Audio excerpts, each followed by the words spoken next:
20 मई 1967। कल्प में एक ही बार लकी चिल्ड्रंस बाप से वर्षा लेने के लिए पुरुषार्थ करते हैं। भक्ति मार्ग में तो कह दिया है हर युग में अवतार लेते हैं। 24 अवतार दिखाई दिए हैं, लेकिन वो तो सब झूठ बातें हैं। सच्ची बात क्या है कि सारे कल्प में सिर्फ एक ही बार लकी चिल्ड्रंस, सब नहीं, वर्षा लेने के लिए पुरुषार्थ करते हैं। पुरुषार्थ में और सब बातें सहज है, सिर्फ इस बात में मेहनत है।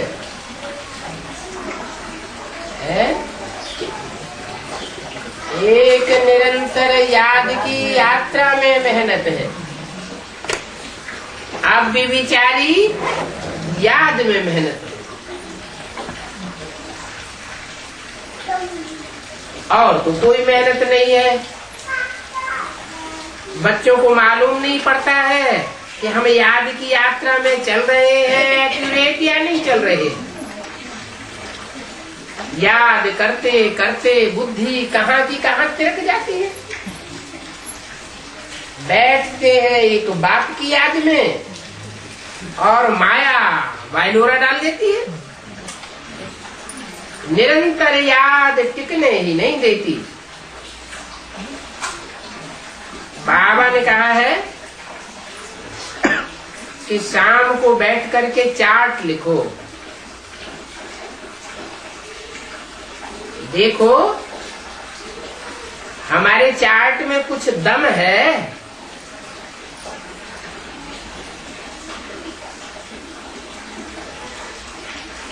लिख ही नहीं सकते कि हमारी याद की यात्रा दमदार है, निरंतर याद वाली है, अब भी विचारी याद वाली है। ये लिख ही नहीं सकते। क्यों?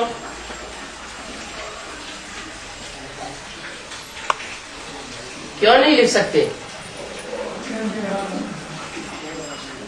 करते नहीं तो नहीं लिखते हैं? करते नहीं तो नहीं, कैसे लिखेंगे? नहीं,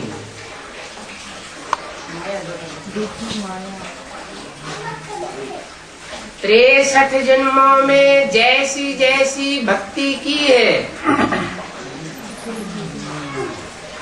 वैसी वैसी याद होती है।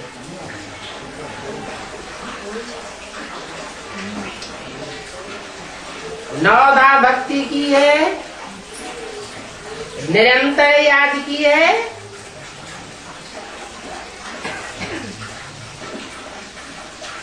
तो यहाँ याद देखने में आएगी। अनुभव करेंगे कि हमारी याद में टिकाऊपन है। याद के अर्थ को भी बहुत बच्चे समझ नहीं सकते हैं। अभी बच्चों को डिफिकल्टी होती है बाप की बात पर,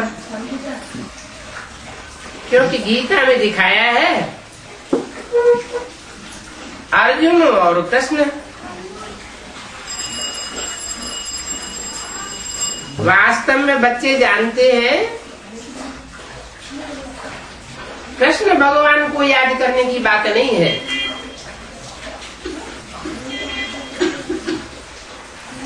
यहाँ तो ऐसे बाप को याद करने की बात है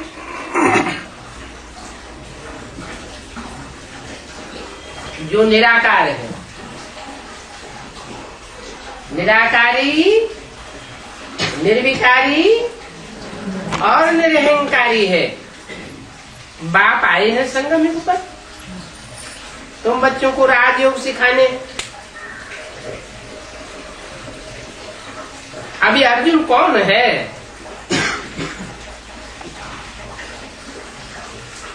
जिसके रथ में राजयोग सिखाया, कोई ने कहा ब्रह्मा।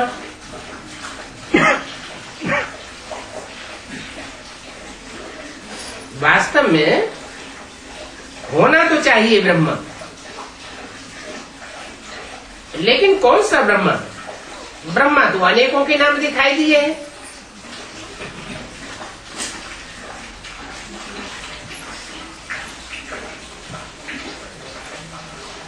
प्रजापिता ब्रह्मा एक ही होता है, सारी प्रजा का पिता।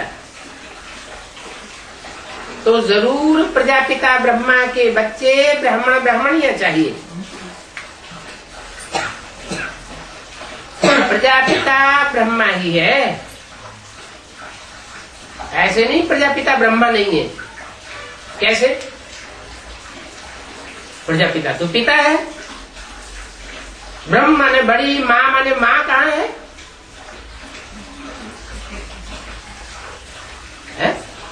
सारी सृष्टि का बीज है, पिता है, तो पिता ही होगा ना। ब्रह्मा कैसे हो गया? है?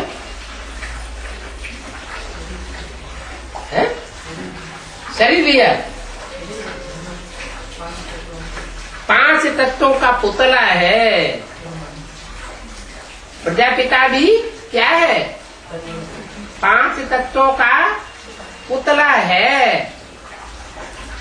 और उस 5 तत्वों के पुतले में सुप्रीम सोल बाप प्रवेश करते हैं, पंचभूतों का आधार लेते हैं। तो प्रवेश करने वाला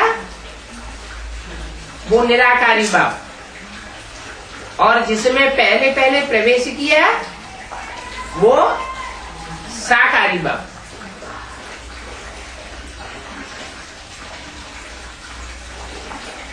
तो प्रजापिता ब्रह्मा से पहली पहली रचना कौन रची गई? वो तो सारी मनुष्य सृष्टि का पिता हो गया। जरूर माता चाहिए,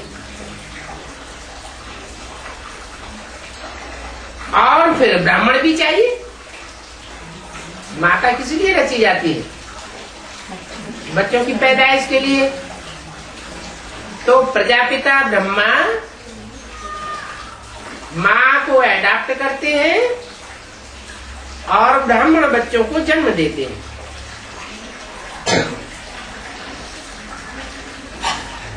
वास्तव में अर्जुन का नाम कृष्ण का नाम नहीं होना चाहिए। कभी कोई एक मनुष्य का फीचर दूसरे जन्म में वो फीचर मिल ही नहीं सकता। ये सब बातें भी तब माने जब ये माने कि भगवान एक कोई कहा जाता है।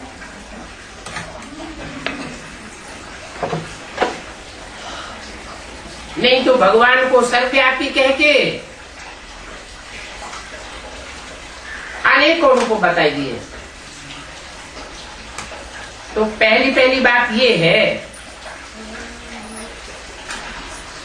क्या क्या पहली बात?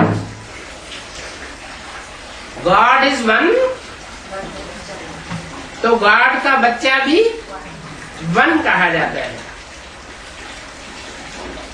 ऊंच से ऊंच ज्ञान का सागर, पतित पावन, सर्व का सदगति दाता, लिबरेटर, गाइड,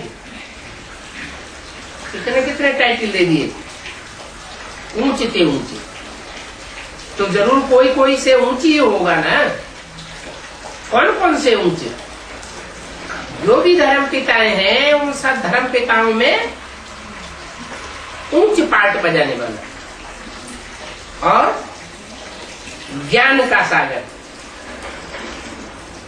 ज्ञान का सागर बिंदु रूप में कहें या जब साकार में हो तो कहें। साकार में होगा तो प्रत्यक्ष होगा ज्ञान का सागर। जैसे सागर में अगाध रतन भरे पड़े हैं, सीमा नहीं। फिर पतित पावन, क्या पतितों को पावन बनाने वाला। बिंदी रूप में कैसे कहेंगे पतितों को पावन बनाने वाला?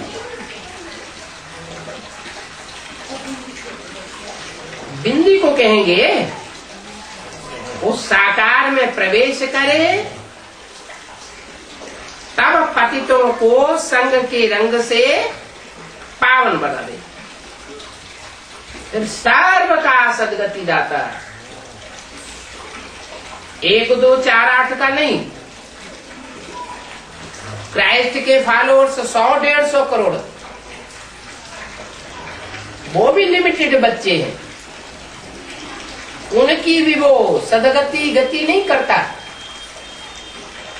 और ये बाप सबकी सदगति दाता। कम से कम एक जन्म की सदगति सबकी होती है। सदगति अर्थात सच्ची गति, ऐसी गति, ऐसा जन्म जिसमें दुख लेश मात्र को न मिले, सुख ही सुख मिले, ऐसा सदगति दाता लिबरेटर गाया हुआ है। कैसे लिबरेट करते हैं? लिबरेटर माने छुड़ाने वाला, दुख दर्दों से छुड़ाते हैं। मनुष्यों की बुद्धि में कृष्ण और अर्जुन ही आवेगा, तो पहले बाप का परिचय दो। ये बाप बाप है, बच्चा कृष्ण नहीं है। फिर बताओ कि ब्रह्मा द्वारा ब्राह्मण रचते हैं, जरूर ये गुह्य बातें हैं, इसलिए बाप समझाते हैं पहले पहले अलग को समझाओ।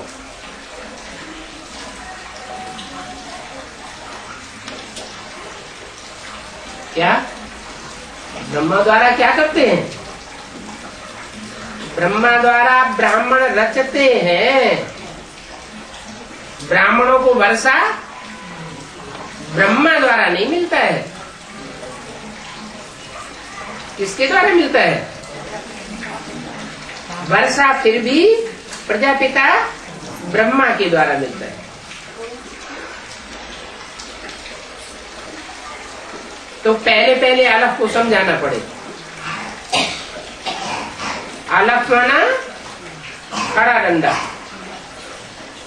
वे माना पड़ा डंडा। ब्राह्मणों की संगमिति दुनिया में भी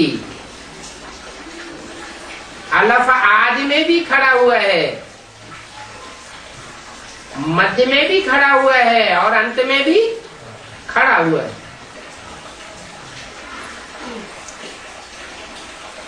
पुरुषार्थ में थकने वाला नहीं है। और जो भी मनुष्य मात्र है वो कुछ न कुछ पुरुषार्थ में थक जाते हैं। थक जाते हैं तो अनिश्चय बुद्धि हो जाते हैं, माया उनके ऊपर अच्छी तरह सवार हो जाती है, पछाड़ देती है।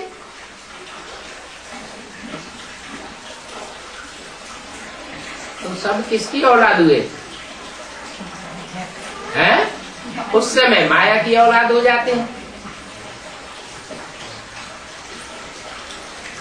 इसलिए बोला हिम्मत नहीं हारनी चाहिए। जो यहाँ हिम्मत नहीं हारेगा, बल माया पछाड़ देती है। जैसे साइकिल पे चढ़ने वाला सीखता है तो गिरता है और फट से फिर सवार हो जाता है, तो उसको हारा हुआ कहेंगे नहीं। जब तक हिम्मत नहीं हारा है उसको हारा हुआ नहीं कहा जा सकता। इसलिए दिखाते हैं कि युद्ध भूमि में जो पीठ दे करके भागता है वो है हारा हुआ, और जो लड़ते लड़ते बल शरीर में त्याग देना पड़े लेकिन अंदर में इच्छा क्या भरी रहती है, मैं विजयी बनूंगा, तो अंत मते सोगति, अगला जन्म फिर मिलता है, फिर युद्ध करता है। हिम्मते बच्चे मदद बाप। बातें जरूरी है, भूय बातें हैं, अलग को नहीं समझा है तो बे की बात ही नहीं उठती है। जब अलफ का पता पड़े तो हेवनली गॉड फादर का पता पड़े।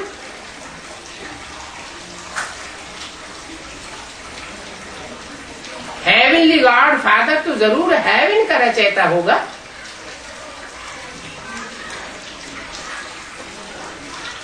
नरक का रचयिता तो नहीं होगा। भारत को स्वर्ग का मालिक बनाया था और भारत स्वर्गवासी था। अभी कहाँ का वासी बन गया, अभी नरकवासी बन गया। आर्ग्यू करते हैं कि स्वर्ग कब था, अरे उनको समझाना पड़े। स्वर्ग तब था जब सदा स्वस्थिति में रहने वाले ने आकर के राजयोग की पढ़ाई और पढ़ने वालों ने स्वस्थिति को प्राप्त किया तो स्वर्ग बना। देवान में रहेंगे तो स्वर्ग की अनुभूति कर ही नहीं सकते। वो तो सत्य को बहुत लंबा ले जाते हैं, कहते लाखों वर्ष हुए। अगर ऐसा होता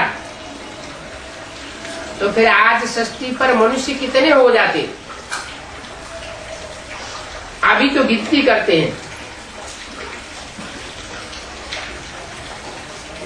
गांधी के जमाने में गिनती की 40 करोड़ थे, सारी दुनिया की भी गिनती कर लेते हैं, 400 करोड़ 300 करोड़ 500 करोड़, तो अनगिनत तो नहीं कहेंगे। अगर लाखों वर्ष की सृष्टि हुई होती तो अनगिनत हो जाते, गिनती का सवाल ही पैदा नहीं होता। बाप कहते हैं बच्चों तुम अपने जन्मों को नहीं जानते, मैं समझाता हूं कि 84 जन्म तुमको बिताने में कितने वर्ष लग गए। 84 जन्म पूरे करने में ही 5000 वर्ष लग गए। तो लाखों वर्ष की अगर लंबी सृष्टि हो तो कितने का चक्कर हो जाएगा, अनगिनत जन्म हो जाएगा। तुम बच्चों को 84 जन्म लेने पड़ते हैं, मनुष्य तो मुझे हुए हैं। तुम जानते हो सब तो एक रस नहीं समझ सकते।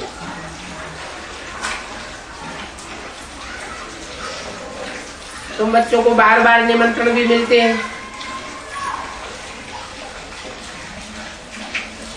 कहते हैं गुलजार को मनोहर को समझाने के लिए हमारे पास भेजो,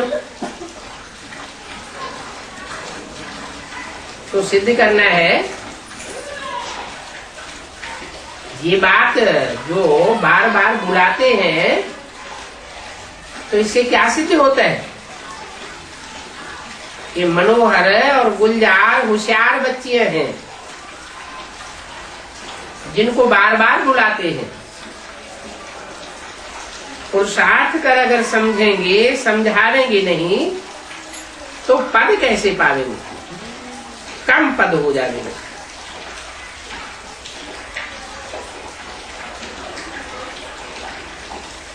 मुफ्त में तो किसी को भी नहीं मिल सकता। मेहनत करेंगे तो प्राप्ति करेंगे। तो पुरुषार्थ करके मेहनत से वर्षा पाया जाता है। लौकिक में बच्चा जन्मता है और वर्षे का हकदार बन जाता है, और यहाँ सिर्फ जन्म लेने से वर्षे का हकदार नहीं बनेंगे। जन्म लेने के बाद पुरुषार्थ भी करना पड़ेगा।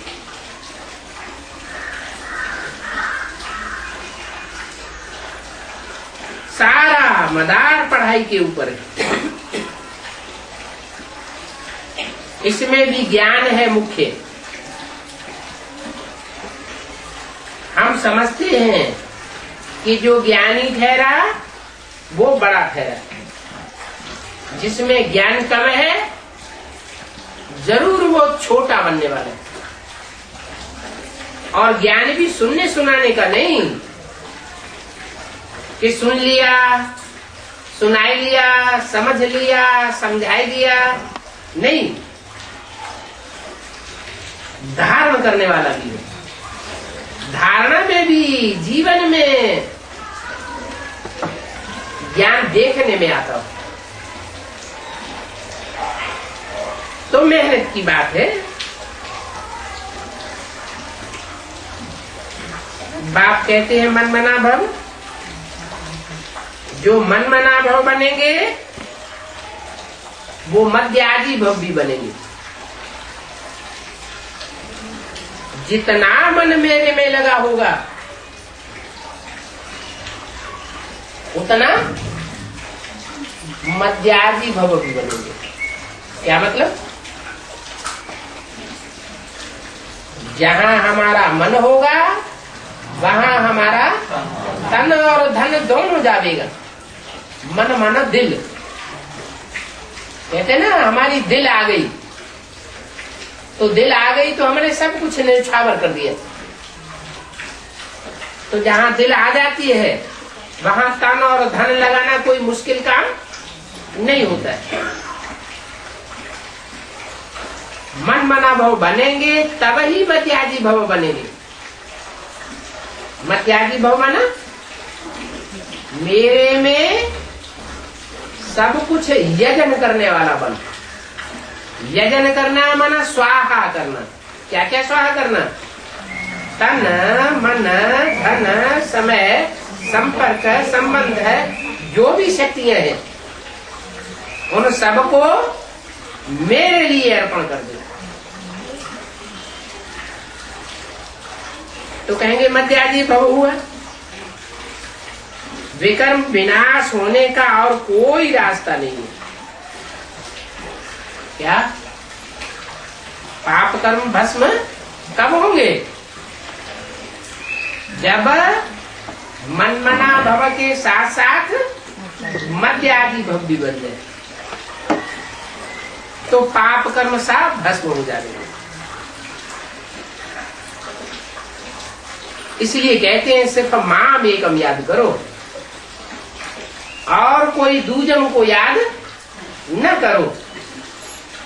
मेरे को याद करेंगे तो प्रैक्टिस होते होते एक ऐसी स्थिति आ जाएगी कि तुम्हारी सारी शक्तियां मेरे में स्वाहा हो जाएगी।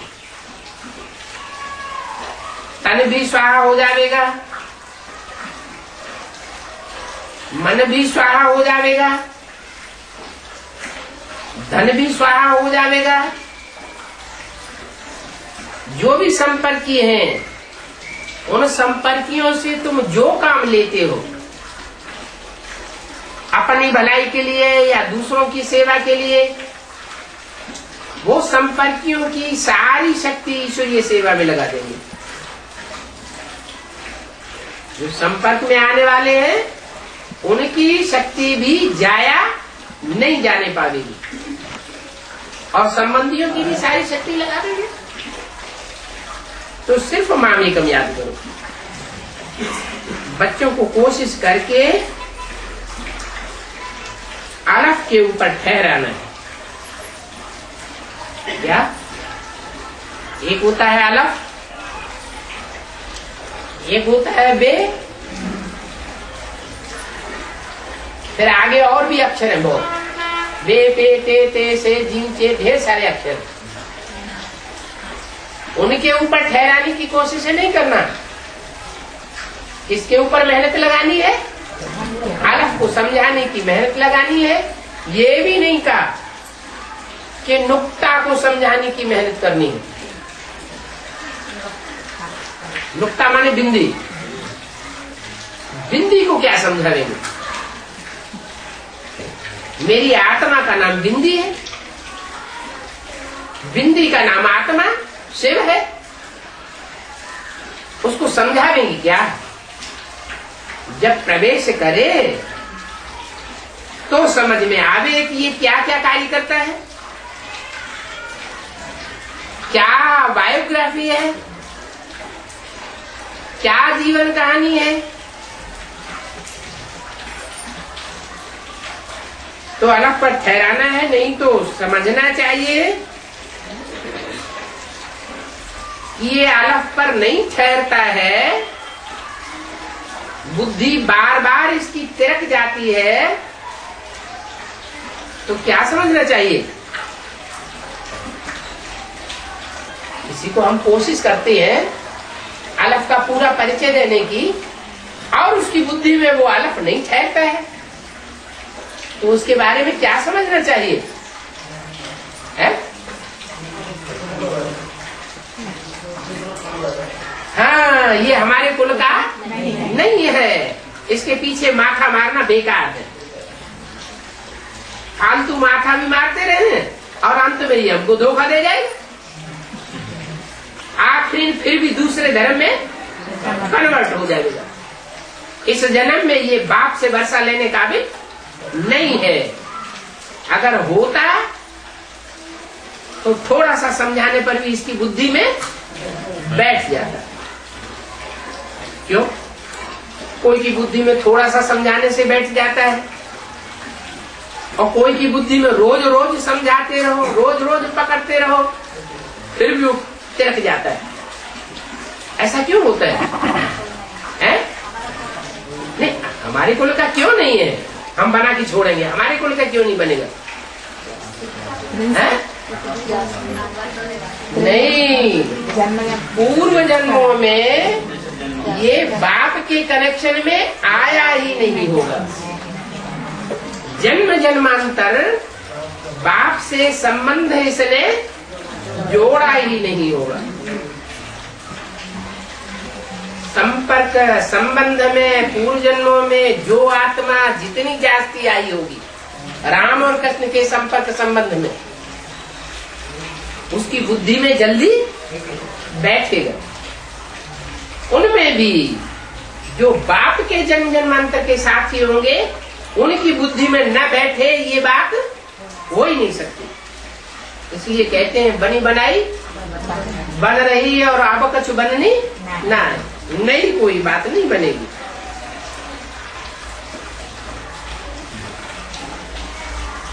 तो समझ लेना चाहिए हमारी ब्राह्मण जाति का नहीं है, है?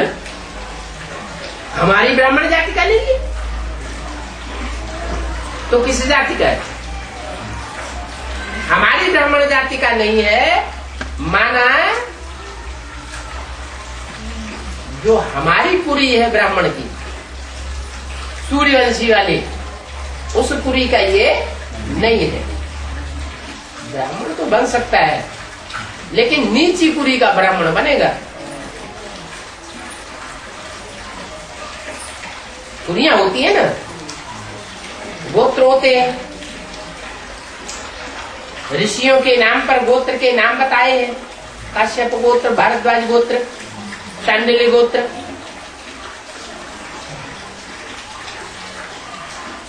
हम ऊंच कुल के बच्चे हैं,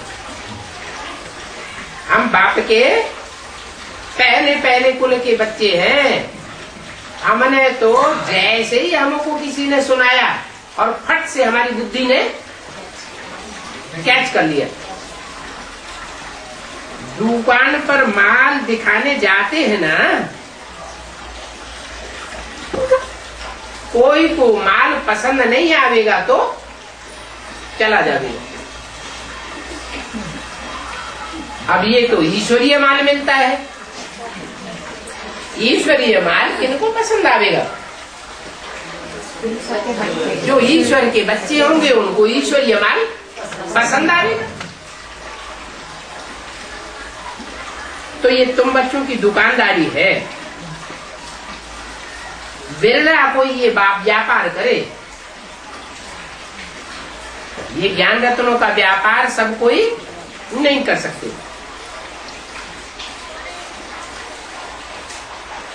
तो ये व्यापारी भी है, सर्राफ भी है, ये धोबी भी है, सब प्रकार के टाइटल्स उनको देते हैं। इनको बाप को क्या क्या है? बिरला व्यापारी है? क्या बनाता है बिरला व्यापारी? बिरला ने क्या बनाया? लक्ष्मी नारायण का मंदिर बनाया।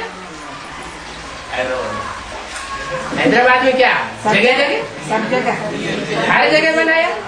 बाप तो कहते हैं गीता पाठशाला खोलो, अपने घर को क्या बनाओ? लक्ष्मी नारायण का मंदिर बनाओ।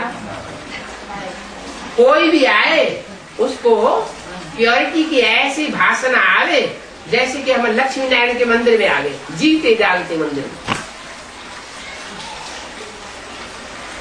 तो ये बिरला व्यापारी लक्ष्मी नारायण के मंदिर बनाता है। ये सर्राफ भी है। सर्राफ क्या करते हैं? जो रतन होते हैं ना, वो नगीनों में जड़ते हैं। असली नकली की उनको पहचान होती है। ये असली सोना है, ये नकली सोना है, ये असली चांदी है, ये मिक्स वाली है।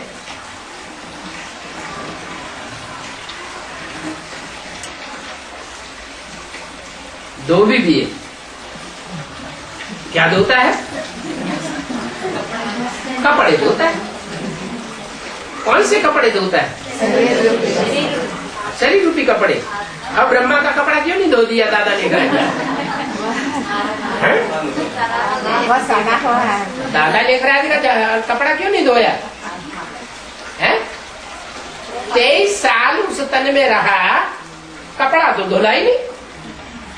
धुला या और सड़के छीर छीर हो गया है?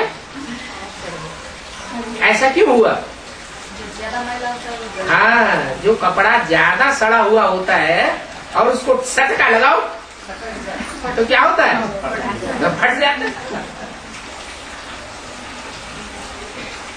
तो बोला धोबी भी है, लेकिन कैसे कपड़ों को धोते हैं?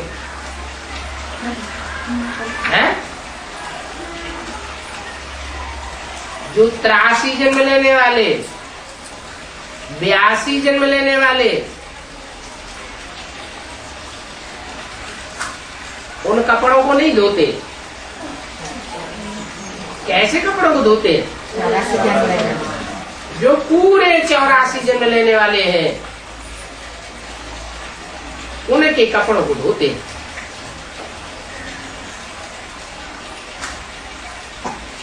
ये सारे टाइटल उनको दे सकते हैं। मुसलमान, हिंदू, गुजराती, पारसी, क्रिश्चियन, कोई को भी समझाने की रमज चाहिए।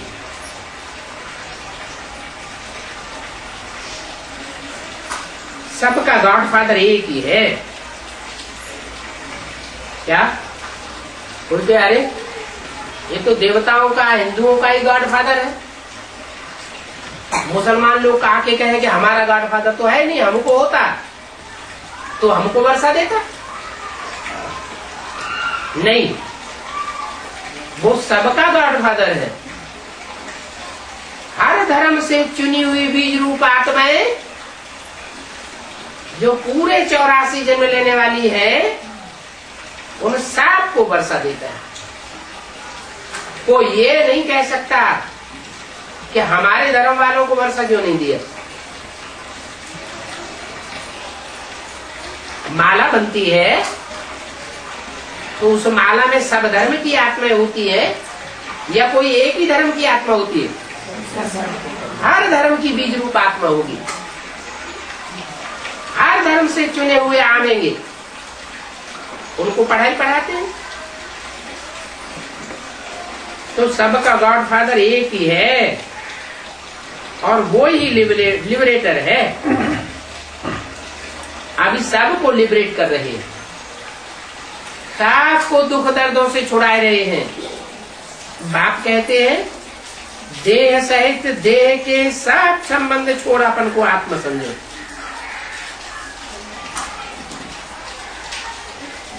लिबरेट कब बनेंगे? लिबरेट कब होंगे? छूटेंगे कब? जब देह सहित देह के सब संबंधों को, देह के सब पदार्थों को भूल जावे, कोई की आस न रहे। अभी चेकिंग करते हैं तो क्या पाते हैं? देह देह के संबंधियों की आस कुछ न कुछ बनी रहती है। उसकी बीमारी ठीक हो जाए, ये ज्ञान में चलने लगे,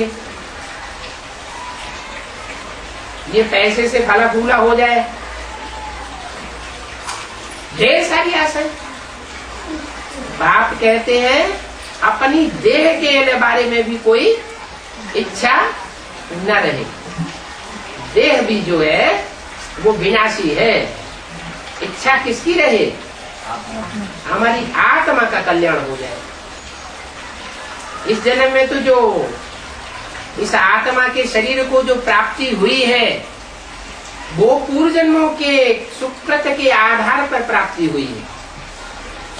इस जन्म में भी कोई ने अच्छा कर्म किया है तो तीव्र कर्म की इच्छा होने पर इस जन्म में भी प्राप्ति होती है। लेकिन बाप इस जन्म की प्राप्ति कराने के लिए नहीं आया हुआ है।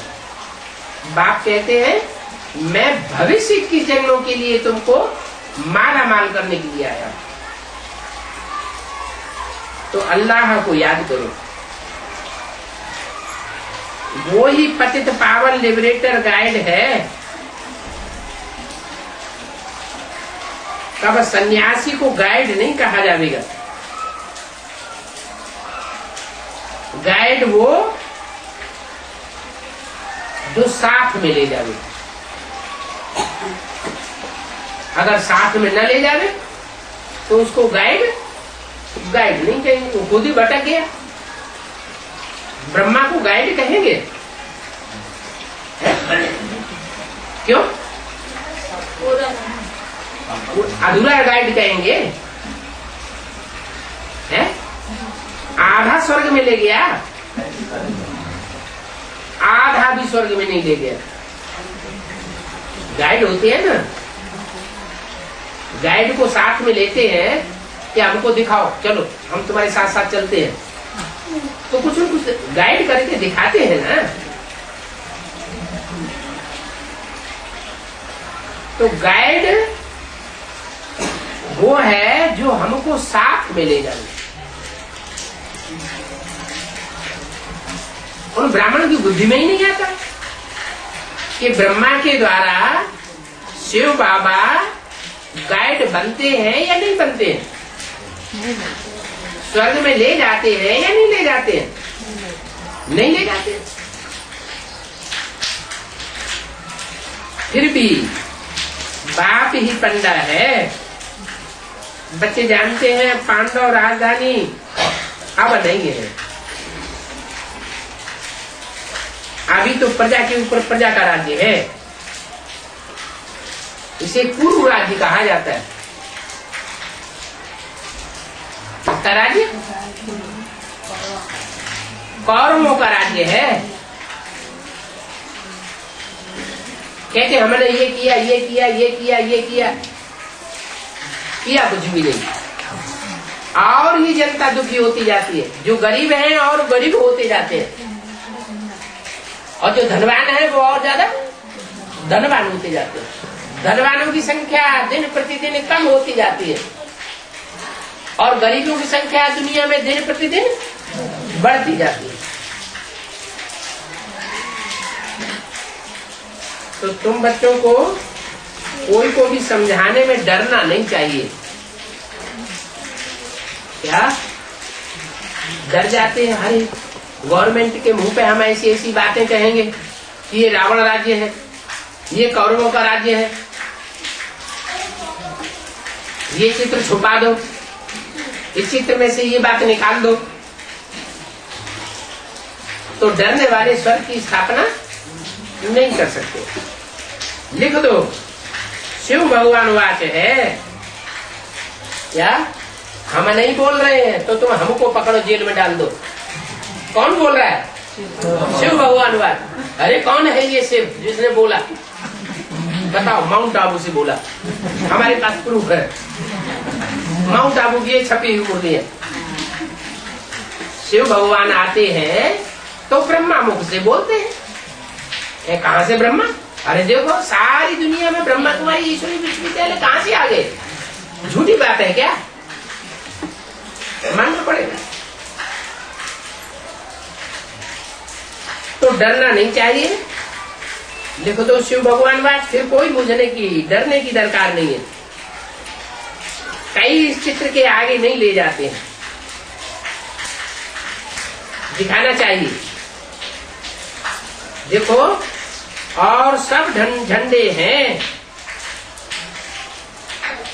दुनिया में, अनेक प्रकार के देश, अनेक प्रकार के राज्य और उनके अनेक प्रकार के झंडे हैं, लेकिन देवी देवता सनातन धर्म का झंडा है ही नहीं। और तथाकथित ब्राह्मणों को समझाओ वो देवी देवता सनातन धर्म का झंडा कहाँ है? तो कहीं अरे देखो ये है 32 करोड़ वाला शिव का चित्र दिखा देंगे, निराकार का। अरे ये निराकार का चित्र जो दिखाते हो ये विदेशियों का चित्र है, निराकार को मानने वालों का चित्र है या देवी देवताओं का चित्र है? ये तो निराकार का चित्र है, विदेशियों का चित्र हो गया।